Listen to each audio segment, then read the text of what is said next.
అందరికీ నమస్తే అండి. Welcome back to tree media food.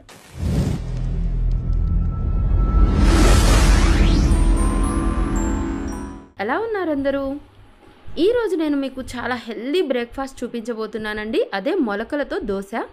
మొలకెత్తిన పెసలతో దోశ పోసుకోవటం కొంచెం కష్టమేనండి, కానీ కొంచెం కాన్సన్ట్రేట్గా దోశ పోసుకుంటే చాలా అంటే చాలా బాగుంటుంది. అలాగే మనకి చాలా హెల్దీ కూడా. మరింకా లేట్ చేయకుండా ఈ మొలకెత్తిన పెసలతో దోశ ఎలా పోసుకోవాలో ప్రాసెస్ ఏంటో చూపించేసేనా?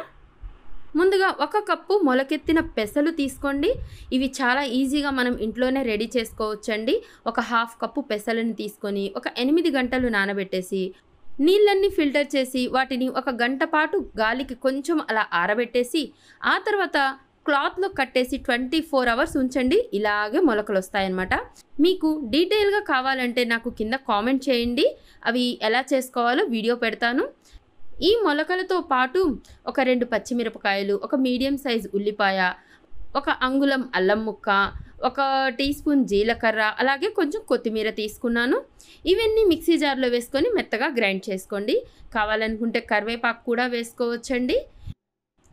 మీరు తినే ఉప్పు కారాలని బట్టి ఉప్పు కారం అనేది అడ్జస్ట్ చేసుకోండి. ఇప్పుడు రుచికి సరిపడినంత కల్లుప్పు వేస్తున్నాను.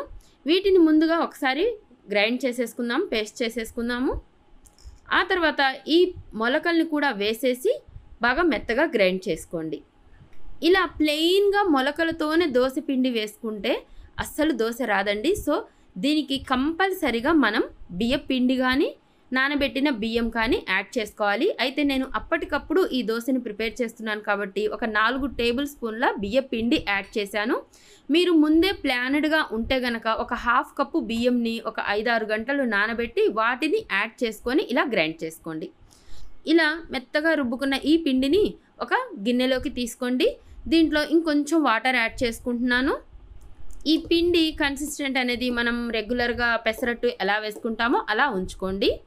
చూడండి, వీడియోలో కనిపిస్తుంది కదా, ఇలా ఉంటే సరిపోతుంది. ఇప్పుడు ఇంకా స్టవ్ ఆన్ చేసేసుకొని మనం దోశ ప్యాన్ పెట్టేసుకొని దాని మీద మనం రెగ్యులర్గా దోశ ఎలా పోసుకుంటామో అలా పోసేసుకోవడమే. హై ఫ్లేమ్ పెట్టకుండా సిమ్లో, మీడియం ఫ్లేమ్లో పెట్టుకొని దోశ పోసుకొని సిమ్లో మాత్రమే కాల్చుకోండి. కొంచెం ఆయిల్ వేసేసి లేదా బటర్ వేసేసైనా కాల్చుకోండి. 2 వైపులా ఇలా కాల్చుకుంటే క్రిస్పీగా కాలుతుందనమాట.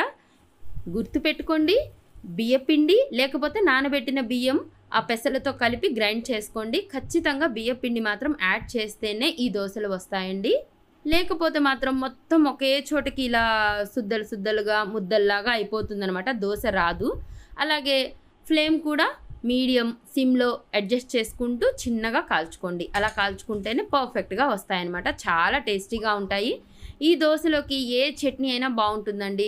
జస్ట్ మనం రెగ్యులర్గా చేసుకునే రోటి పచ్చళ్ళు లేదా ఏదైనా కారపొడి ఇలా దేంతో అయినా వీటిని సర్వ్ చేసుకోవచ్చు.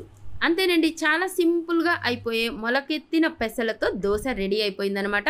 చాలా అంటే చాలా హెల్త్కి మంచిది. మీరు కూడా ట్రై చేసి ఎలా వచ్చిందో నాకు కింద కామెంట్ చేస్తారు కదూ. ఇలాంటి మరిన్ని హెల్దీ రెసిపీస్ కోసం మన ఛానల్ని సబ్స్క్రైబ్ చేయండి. నా వీడియో కనుక నచ్చినట్లయితే లైక్ చేయండి, షేర్ చేయండి, సబ్స్క్రైబ్ చేయండి. థ్యాంక్ యూ సో మచ్ అండి. Thank you.